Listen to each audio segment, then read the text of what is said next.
On Auschwitz.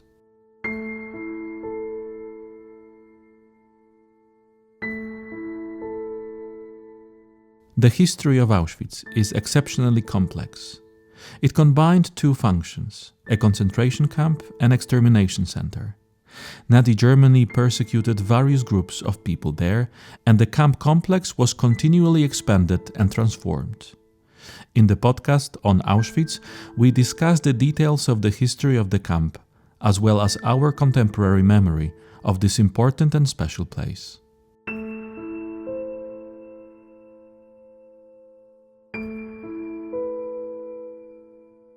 Among the unique artifacts held in the collections of the Auschwitz Memorial are fairy tales created while the camp was in operation.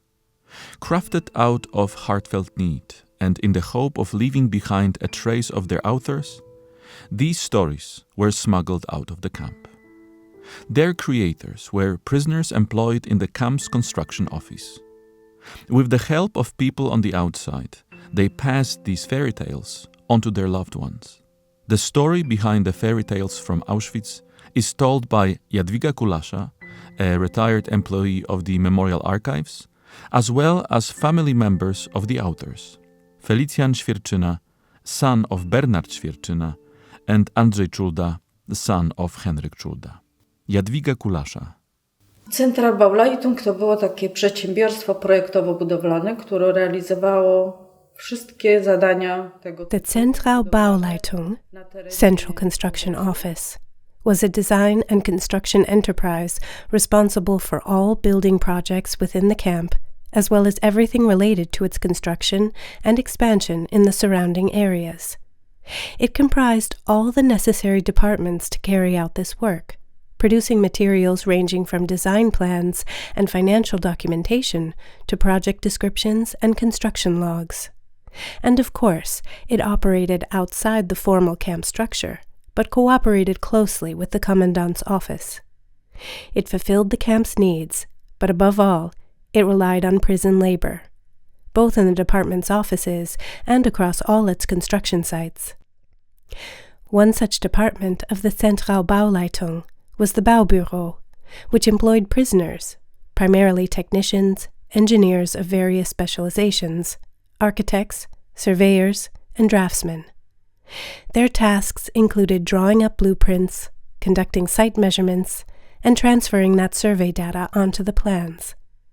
It was likely during one of these survey assignments in the field that a prisoner found some children's books. It may have been near the so-called Canada warehouses or the railway ramp in Birkenau. He brought these books back to the office and showed them to his fellow inmates. That was when they decided to create something similar for their own children, so that they would have a keepsake from their fathers. They had little hope of surviving the camp, so these stories were meant to be a lasting memento. I managed to identify 27 prisoners who were involved in various ways in bringing this idea to life. Some wrote the texts, while others transcribed them onto paper, tracing paper, or stencils, which were then used to make copies on photosensitive or photographic paper. Others bound the books, while others still smuggled them out of the Bauleitung office to various construction sites, passing them to civilian workers or other people who could get these fairy tales home. This entire operation had to be carried out in absolute secrecy. Since no official records exist to shed more light on the matter, everything we know is based entirely on prisoners' accounts. It remains difficult to determine exactly when these fairy tales were created, how many copies were made, or who received them. In the end, we rely solely on the memory and testimony of the prisoners. W jakiej ilości egzemplarzy, kto otrzymał, po prostu jest to wyłącznie w oparciu o wiedzę i o pamięć więźniów. Prisoners were not allowed to freely use the Baubüro's writing materials. If caught by the SS, they faced severe punishment. Despite the danger, many prisoners took the risk, hoping the fairy tales they crafted would reach their loved ones. Jadwiga Kulasza. Wykorzystywali po prostu materiały, które mieli dostępne w biurach Bauleitungu, no bo rysowali plany, także korzystali. They utilized whatever materials were available in the Bauleitung offices for drawing plans, including colored pencils, paints, and paper, even though using them for personal purposes was strictly forbidden. They could have been accused of sabotage, which, as we know, carried severe consequences. The prisoners had to produce a great number of these fairy tales because they could never be certain if the little books were actually reaching their children or the people for whom they were intended. With 27 people involved, even if each of them received just a single copy, that would already amount to a substantial number, especially considering their limited means and the fact that they worked in secrecy. Currently, the museum holds 8 original copies, but to my knowledge, at least 7 more copies of 3 different fairy tale titles are still in the care of the authors' families.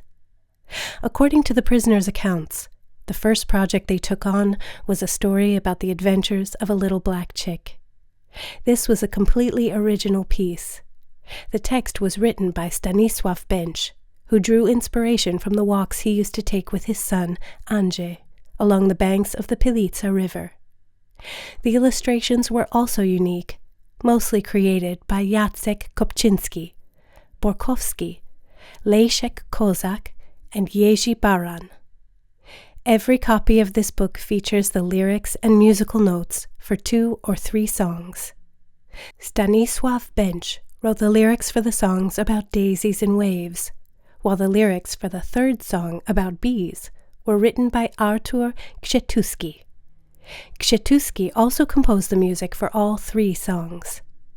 This fairy tale sometimes appears under different titles, including The Adventures of the Little Black Chick and His Little Brother, or Muzinek and Mniszek, the names of the 2 main characters.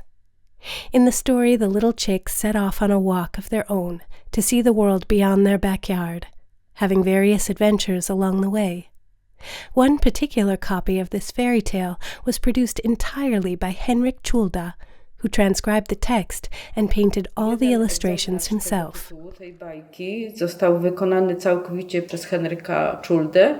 On sam zapisał tekst tej bajki, również sam malował. Henryk Czulda, an Auschwitz survivor, is remembered by his younger son, Andrzej Czulda. Andrzej is a director and screenwriter whose work includes Tales from the Lands of Ovens, a documentary film about the creation of these stories in the camp. Ojciec pochodził z Warszawy. W Łodzi znalazł się dlatego, że zamieszkał z moją mamą, która pochodziła z Tczewa. Ojciec pracował w biurze projektów. My father was originally from Warsaw. He ended up in Łódź because he moved there to be with my mother, who was from Tczew. In Łódź, my father worked as a construction inspector in the municipal design office. As far as I know, he was a member of the Home Army, but in 1943 their network was blown. One day the Gestapo came for him at his office on Wolności Square. He was taken to the Gestapo headquarters on Anstadt Street in Łódź, where he was beaten to get him to talk, but he never said a word. And that's where they held him. By the time my father was brought to Auschwitz, the fairy tales were already finished. So my dad asked Stanisław Bench if he could borrow his book. He said, "I want to draw one for my little boy." They were created in various ways, using stencils and then coloring them in. If it hadn't been for that design office, those books would never have existed. If you compare all the fairy tales from Auschwitz, the layout, the color scheme, and the overall composition of my father's book stand out. It is completely different. While he studied and drew inspiration from the other work, he created his own distinctive composition. My father did not use those famous stencils. In fact, he mentions in one of his letters that Bench had lent him that original book, which allowed my dad to illustrate his own copy. That is exactly how it happened. My father didn't expect to survive. Truth be told, none of them expected to make it back. And they just wanted to leave something behind. They thought that if they didn't return, at least these little stories would somehow reach home, as a lasting memento from the authors. Even with my vivid imagination as a filmmaker, I can't begin to comprehend it. How could anyone draw a fairy tale under those conditions? Stealing a moment to use your paints the second a German guard turns his back. I don't know if I would have had the courage to do it. Apparently, the Germans weren't watching them every single second, right? Because otherwise, it would have been impossible. Nie wiem, czy bym się na to rzucił. Widocznie Niemcy cały czas tam nie siedzieli, nie pilnowali, tak? Bo inaczej by się nie dało. Jadwiga Kulasza. Każdy egzemplarz tej bajki dla podkreślenia jakby takich osobistych związków ofiarodawcy z odbiorcą. To underscore the deeply personal connection between the giver and the recipient, every single copy of this fairy tale contains a dedication. These took various forms. Some were incredibly brief, while others were written as short poems. One copy of The Adventures of the Little Black Chick features a dedication that Stanisław Bench wrote for his son. It's a poem entitled, Do You Hear My Heart? In this particular case, Bench penned the verses by hand onto the master sheet before the pages were developed. It serves as a profoundly personal testament to the author's longing for contact and his desire to leave something lasting for his son. In other copies, we find a poem titled Prayer. These versions differ by just a single word, depending on whether the book was a gift from a father or an uncle. That single word was altered simply to show who the book was from. Różni się tylko jednym słowem. Jest albo kierowany przez wujka, albo przez tatę. I dlatego tam jest to słowo się różni. A prayer. Thank you, God, for the golden sun, for my busy feet all day long, and for the colorful flowers, amongst which I could run, and for my dear mommy's love for her son, that I am well and that we have summer here, for everything around me, but please make it so that you bring Daddy back to me from the strange world I do not know.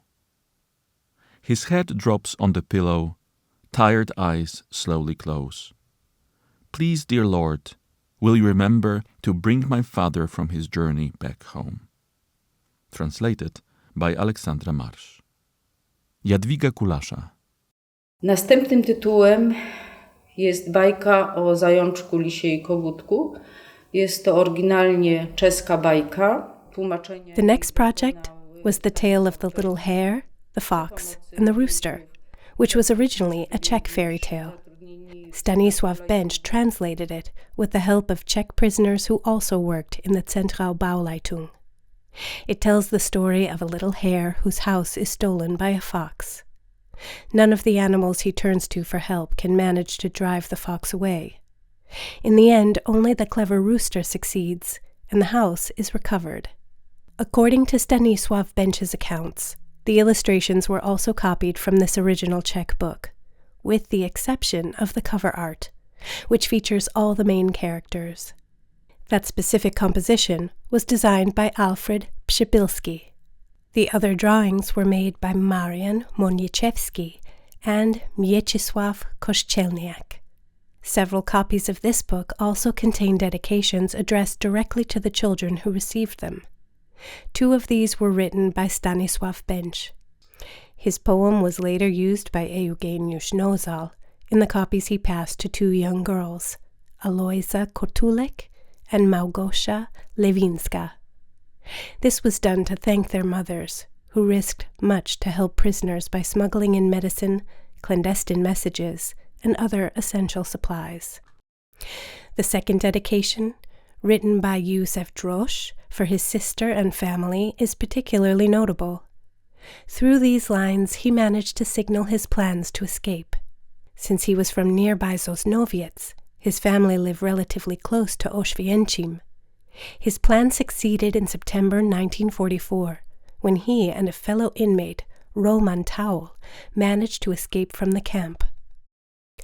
The third dedication was written by Bernard Schwerczyna and addressed to his son Felician, a little boy he didn't even know, having only caught glimpses of him from afar. With the help of courageous individuals, he managed to see his son in Bielsko.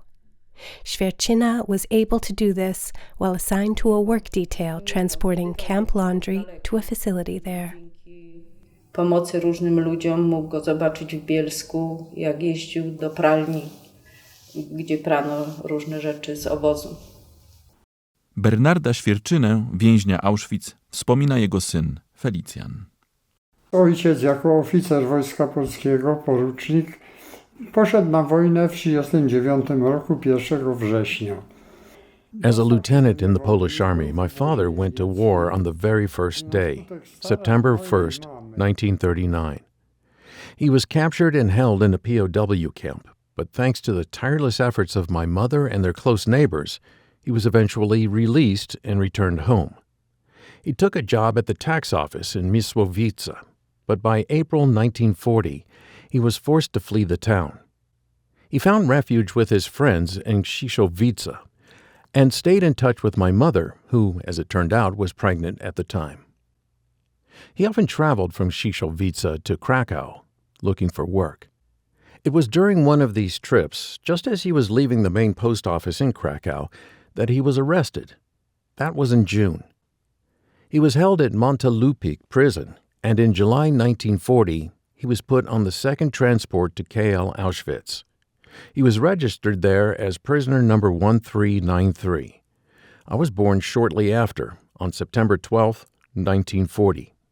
Around that time, my mother received the first official letters from Auschwitz, letters that had to pass through camp censorship. In them, my father wrote to my mother, stating that she should, and I repeat, should, raise their son as they had previously agreed. Powinna wychować syna tak, jak to wcześniej uzgodniono. Jadwiga Kulasza.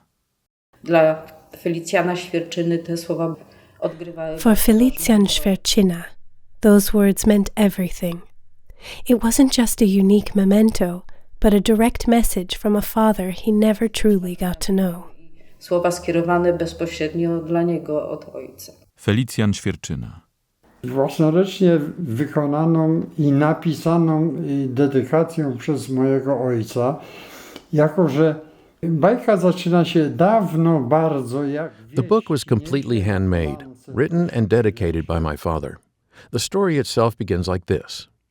Long ago, as old tales say, in a clearing far away, near a forest deep and green, lived the finest hare you've seen.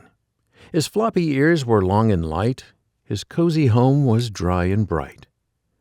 But the hare was driven out of his home, chased away by the fox.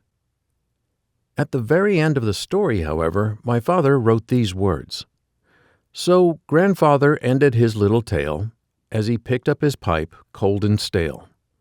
But I, my dear boy, your father unknown, send further thoughts to guide your own, a lesson to heed as you are grown.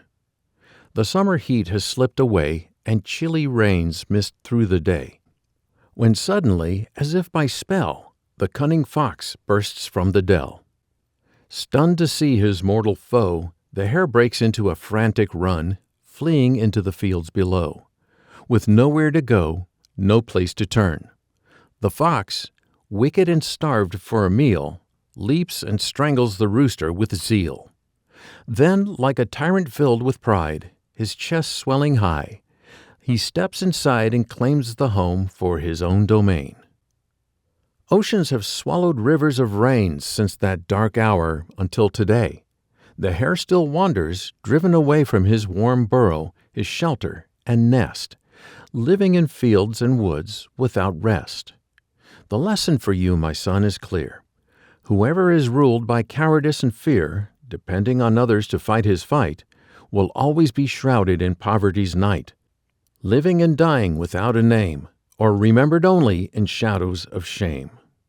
To you, Felicjan, on your mother's birthday, lovingly dedicated by your father. Bez imienia lub z imieniem zapomnienia. Tobie, Felicjanie, w dniu urodzin Twej matki poświęca Ojciec. Jadwiga Kulasza. Trzecim tytułem znanym jest tylko jeden egzemplarz, jaki się zachował tej bajki o wszystkim, co żyje. Jest to zbiór wierszy. The third known project survives in only a single copy titled About Everything That Lives. It is a collection of verses about all the insects and birds one might encounter in meadows or fields. While it was based on a Czech fairy tale, Stanisław Bencz's accounts reveal that it was not a literal translation. Instead, he used those Czech poems as a starting point, pouring his soul into the lines. The illustrations, however, were copied from the Czech book by Piotr Kopanczuk and Zbigniew Kowalczyk. The original composition is the seascape that forms the background for a poem Bench wrote for his little boy, Andrzej. This collection also includes the poem Prayer at the very end of the book. A dedication note indicates that it was intended for Boba on his 5th birthday and is dated July 7, 1944. Another project we know of is the fairy tale The Wedding in Ózzy Wielkie. It survives only as a manuscript rather than a finished book, consisting of just a few pages written in pencil on various types of paper. Created by Stanisław Bench, it was also dedicated to his son Andrzej and bears the date May 1944. Intended strictly for children, this story describes the wedding and feast of the wasp and the drone, detailing all the guests who arrive for the celebration. The next project is The Selfish Giant, based on Oscar Wilde's classic short story of the same name. While Wilde wrote it in prose, Stanisław Bench adapted the narrative, transforming it into a poem. Unlike the previous work, this fairy tale survives only as a handwritten pencil manuscript. It follows the children who sneak into the giant's garden to play while he is away.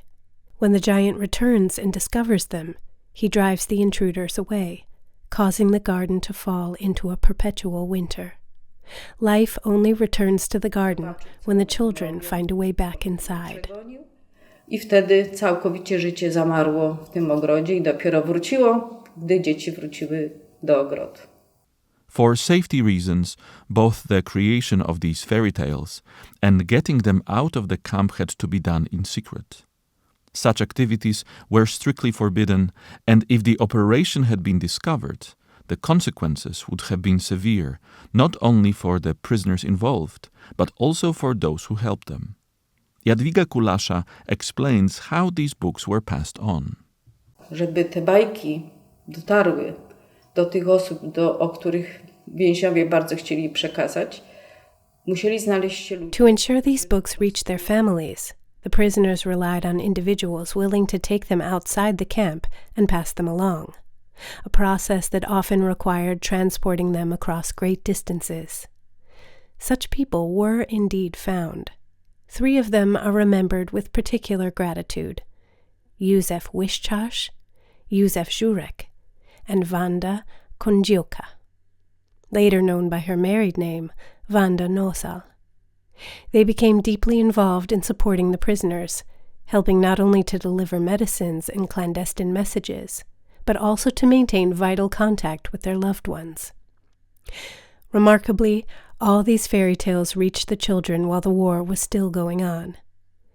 Eugeniusz Nosal handed his copies over directly. Since the Bauleitung offices were located very close to the main road along the Sola River, the prisoners had a rare opportunity to pass materials out. He delivered the books precisely to those 2 girls, Alojza Kotulik and Małgorzata Lewinska, who were just children at the time. Sometimes they would come incredibly close to the site with their mothers, likely as a cover to avoid arousing any suspicion. Also during the war, a fairy tale from Andrzej Czarnecki reached his little boy, Jaś, delivered personally to the child's mother by Wanda Kondziuka. Similarly, Józef Droszcz managed to send his book to his sister, Maria Sitko, and his nephew, Tadeusz, in the Grodziec district of Sosnowiec. This was accomplished with the help of Józef Wischarz, a civilian telephone technician employed on the camp grounds. Stanisław Bench also used civilian workers to send the books to his wife and little son, though he unfortunately couldn't recall their names. These copies had to make quite a long journey, crossing from the Third Reich into the general government. Artur Skrzytuski, who worked in the Bauleitung's water supply department, cooperated with a civilian worker named Józef Żurek.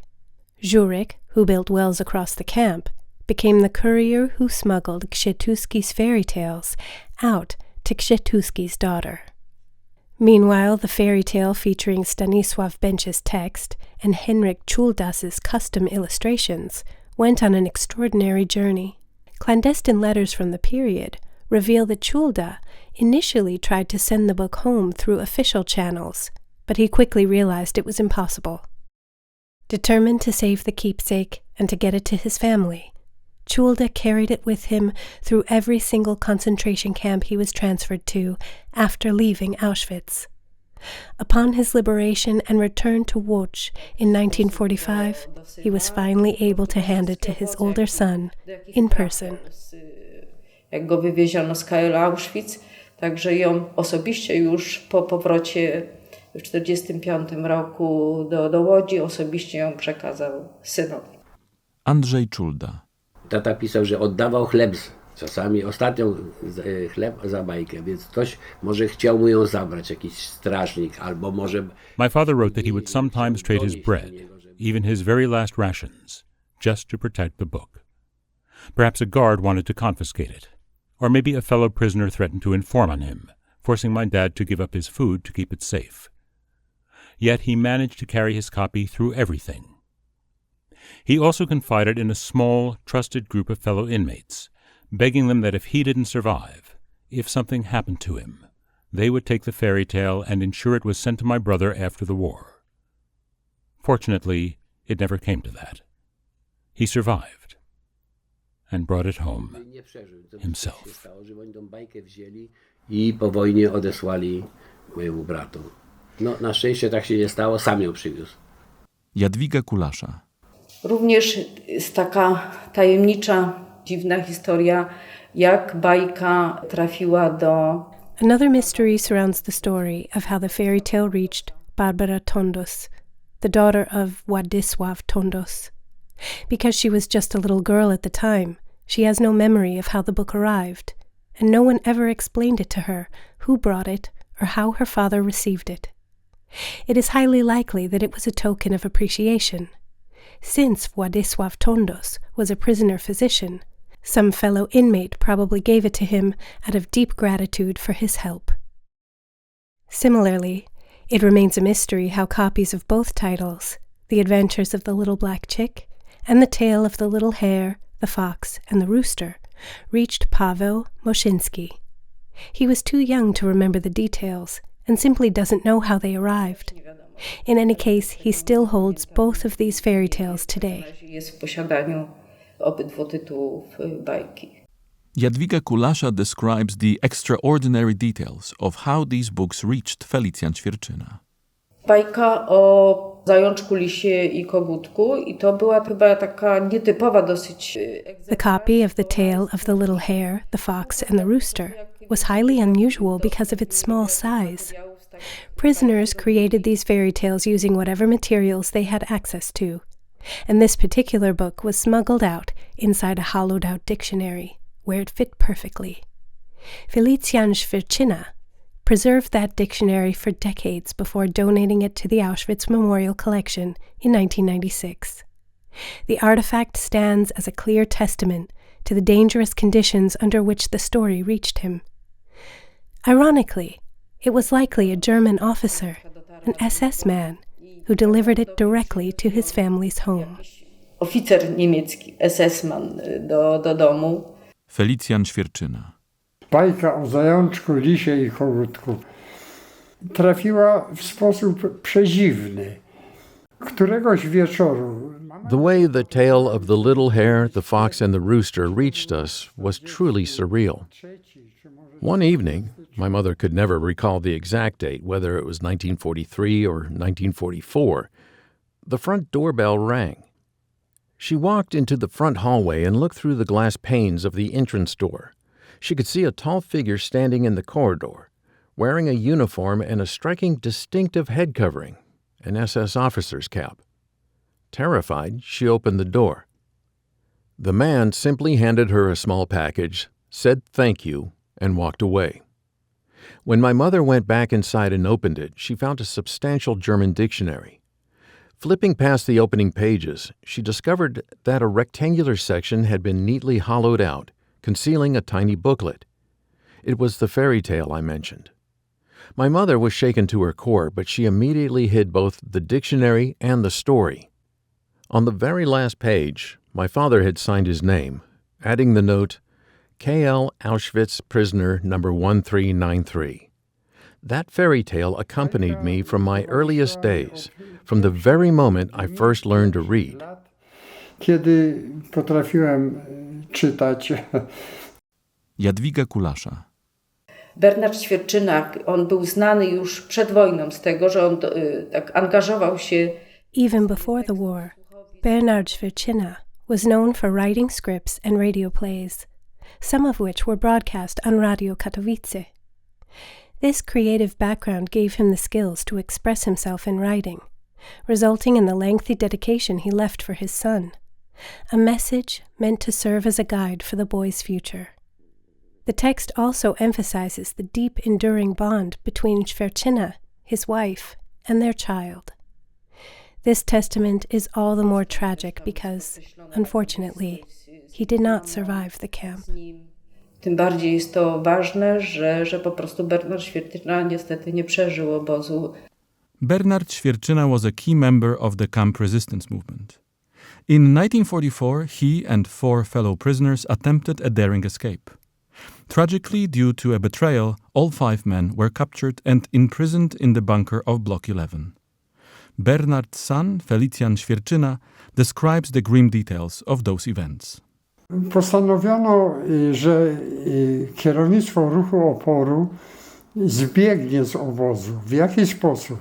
It was decided that the leadership of the resistance movement would escape from the camp. How?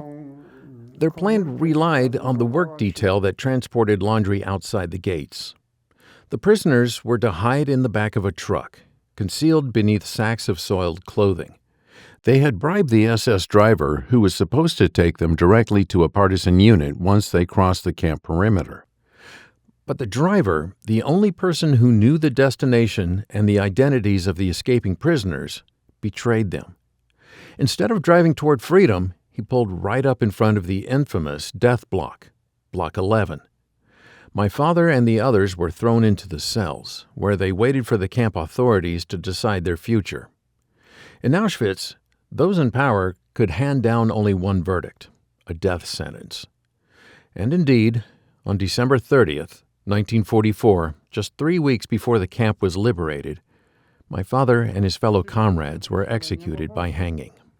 Zostali straceni przez powieszenie. Jadwiga Kulasza. Zginął powieszony.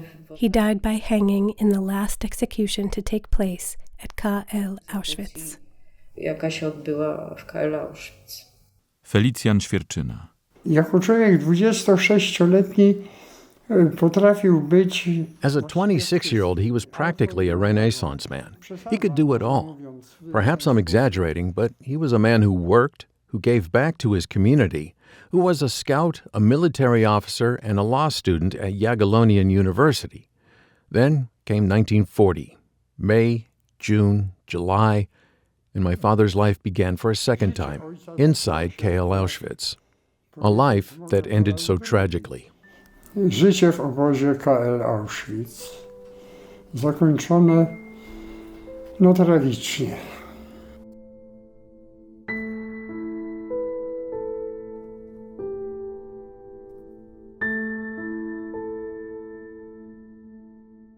All episodes of the On Auschwitz podcast are available at auschwitz.org/podcasts.